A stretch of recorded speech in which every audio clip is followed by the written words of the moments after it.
Bon dia. Jo en primer lloc voldria posar en valor i agrair com a regidora de Salut i presidenta de l'Hospital al grup municipal del Partit Socialista de Catalunya que hagi volgut promoure conjuntament aquesta moció que presentarem en aquest ple extraordinari de salut el dijous, perquè demostra aquesta responsabilitat i aquest compromís també des de l'oposició en qüestions tan estratègiques i tan rellevants per a la ciutadania reusenca com és tot el nostre model sanitari i el nostre hospital. Des de l'inici del mandat ens havíem posat ja entre cella i cella, havíem volgut que aquesta qüestió tan rellevant com deia del món sanitari, de l'hospital, del nostre model, l'havíem d'afrontar no només des del govern sinó també des de l'oposició, perquè del que es tractava era d'aglutinar majories. Jo crec que avui és un dia en què fem un pas molt important però que ha d'acabar culminant amb la signatura, com deia l'alcalde, en pocs mesos del que és el Pacte de Ciutat per la Salut. El ple de dijous també és una oportunitat. És una oportunitat per recuperar part d'aquest consens polític que, com deia l'alcalde, ens permeti crear un espai de treball i de diàleg que afavoreixi l'establiment d'aquestes línies estratègiques o d'actuació per preservar tot el que significa aquest model sanitari, el nostre model sanitari, quant a posicionament estratègic, el lideratge territorial, en l'àmbit de la recerca, en l'àmbit de la docència, en l'àmbit de la qualitat assistencial. I, en conseqüència, recuperar també aquesta capitalitat de la ciutat en l'àmbit sanitari. El ple també constitueix una oportunitat de debatre el futur que volem tots plegats. I passa, bàsicament, per dues qüestions. Recuperar l'equilibri econòmic pel que fa a l'Hospital Sant Joan, que, com sabeu, es farà mitjançant aquest pla de viabilitat que estem treballant conjuntament amb el CatSalut, i passa també amb el desenvolupament del Pla Estratègic Sanitari 2016-2020 del Camp de Tarragona que es presentava recentment per la Conselleria de Salut. Un pla estratègic sanitari en el qual queda evidenciat que aquest àmbit territorial té una singularitat pròpia, i és que disposem de dos hospitals capçalera. Tenim dos hospitals universitaris rellevants, l'Hospital Joan XXIII a Tarragona i l'Hospital Universitari Sant Joan de Reus. I s'han d'establir sinergies, i s'han d'establir coordinació i col·laboració, més que competència, per tal de millorar el que és la qualitat assistencial de la gent que vivim en aquest territori. I aquesta coordinació i aquesta cooperació des de Reus també es farà o es vetllarà perquè es faci en condicions d'igualtat entre els dos hospitals. El que perseguim, i és també una qüestió que està prevista en el Pla Estratègic Sanitari, és que la ciutadania d'aquest territori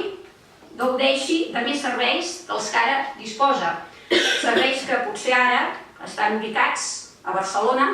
però que podríem prestar precisament des d'aquí, des del Camp de Tarragona i també des de Terres de l'Ebre. El que busquem, i això també està previst en el Pla Estratègic, és una taxa de penetració que ara van a Barcelona però que els podríem fer aquí, intentar augmentar aquest percentatge. Penseu que hi ha un percentatge de penetració d'un 92%, hi ha un recorregut de 3 punts percentuals més en els quals hem de treballar conjuntament per assolir-los. Tot això, com deia, ha de culminar amb la signatura del Pacte de Ciutat per la Salut, que hem treballat molt intensament des del grup municipal del Partit Socialista. Aquí, si em permeteu, vull fer una menció especial amb les persones de la Montse Vilella i el Francesc Dallès, i jo mateixa que ho hem estat treballant més a nivell personal, però que ara també recupera la resta de grups. I que, com deia l'alcalde, no es limita només als grups que conformem el govern i el Partit Socialista de Catalunya, sinó que s'ofereix a la resta de grups municipals perquè estem convençuts que hi ha molts dels punts que preveu aquest pacte que hi poden estar d'acord. La idea és, com deia, aglutinar majories per una qüestió tan rellevant i tan estratègica com és l'àmbit sanitari a la nostra ciutat. Pel que fa a la moció, es tracta en diversos àmbits. Podríem dir que dins de l'àmbit del grup Salut i de l'Hospital el que es busca és actuar de manera conjunta i lleial per defensar els interessos municipals en aquest àmbit davant de les institucions que corresponguin, sempre que hi hagi en joc l'atenció sanitària a la ciutat, col·laborar amb la recerca de consens en molts dels punts que preveu aquest pacte de ciutat, com podria ser adopció de solucions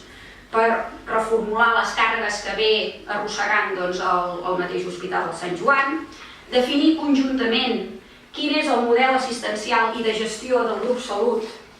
i quin ha de ser el paper en aquest mapa sanitari, i passa també per poder redefinir el model organitzatiu i jurídic i per tant també la governança, promoure la visió metropolitana que dèiem del Camp de Tarragona i de Terres de l'Ebre, vetllar perquè el nostre hospital continuï sent hospital capçalera en el marc del Pla Estratègic Sanitari del Camp de Tarragona, promoure aquesta acció d'eix territori Reus-Tarragona basada en una relació de col·laboració i no de competició, posar en valor que disposem d'un equipament que ja funciona com a parc sanitari, ja que dona cabuda a diferents equipaments, com el mateix hospital, el servei de drogodependències, el banc de sang i de teixits, salut mental, el centre mèdic quirúrgic, etc. Treballar perquè s'implantin els plans directors sociosanitari i mental, i en l'àmbit municipal establir que la salut sigui un dels eixos principals de les polítiques municipals, a través del que anomenem salut de totes les polítiques, desenvolupar el que és la salut comunitària, crear també un Consell Municipal de Salut que s'haurà de regular a través del reglament de participació, que també està en curs, s'està elaborant, treballar també per un pla local de salut pública que estableixi en quin estat es troba la salut d'aquí de la ciutadania reusenca, què és el que hem d'afrontar com a prioritat, quines mesures hem d'adoptar per assolir determinats objectius i després comprovar si s'han assolit aquests objectius, ser referents integradors de salut facilitant la coordinació entre els diferents proveïdors que conformen la ciutat i també els serveis de salut juntament amb benestar social, i en l'àmbit de la recerca i la docència promoure aquesta relació entre l'hospital, que és universitari, i la Facultat de Medicina i Ciències de la Salut de la Universitat Rovira i Virgili, i apostar decididament per aquest caràcter universitari de l'hospital i el trasllat de la facultat al campus Vallicens, així com reforçar el paper que ha de tenir l'Institut d'Investigació Sanitària Pere Virgili per tal d'acreditar-lo i aconseguir el reconeixement i finançament que li pertoca.